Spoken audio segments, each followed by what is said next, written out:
కలయికలు అంటూ ఎన్టీఆర్ జిల్లా టీడీపీలో ముసలం బాబు లోకేష్ శైలితో రగిలిపోతున్న కేసినేని నాని వర్గం అంటూ కేసినేని నాని బాటలో మరింతమంది నేతలు టీడీపీలో మొదలైన రాజీనామాల పర్వం కార్పొరేటర్ కేసినేని శ్వేత రాజీనామా పార్టీలో ఎన్ని అవమానాలు ఎదుర్కొన్నామని ఆవేదన పొమ్మన తర్వాత కూడా ఉండలేమని స్పష్టీకరణ బాబాయ్ చిన్ని గురించి మాట్లాడి స్థాయి తగ్గించుకోలేమని వ్యాఖ్య జిల్లాలో పార్టీ ముగ్గురు చెప్పు చేతల్లో నడుస్తుందంటున్న నాని వర్గీయులు బెజవాడతో పాటు చుట్టుపక్కల నియోజకవర్గాల్లో టీడీపీకి అభ్యర్థులు లేరని వెల్లడి అన్నటువంటి వార్తని ఇక్కడ ప్రధానంగా వీళ్ళు హైలైట్ చేశారు. దాన్ని ఈనాడు రాయలేదు చూడండి. కేసినేని నాని కూతురు నిన్న రాజీనామా చేయడం అన్నటువంటి అంశం. ఇందులో టీడీపీ అధినేత చంద్రబాబు ఆయన కుమారుడు లోకేష్ చేస్తున్న నీచ రాజకీయాలకు ఎన్టీఆర్ జిల్లాలో ఆ పార్టీలో పెద్ద ముసలమే పుట్టింది.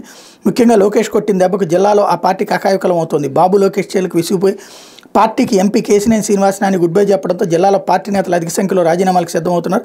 ఇకపై పార్టీలో పనిచేయలేమని తెగేసి చెప్తున్నారు. టీడీపీకి చెందిన విజయవాడ 11 డివిజన్ కార్పొరేటర్ నాని కుమార్తె కేసినేని శ్వేత సోమవారం తన పదవికి రాజీనామా చేశారన్నటువంటి వార్తను హైలైట్ చేశారు. నాకు తెలిసి ఎవరు చెయ్యరు అక్కడ.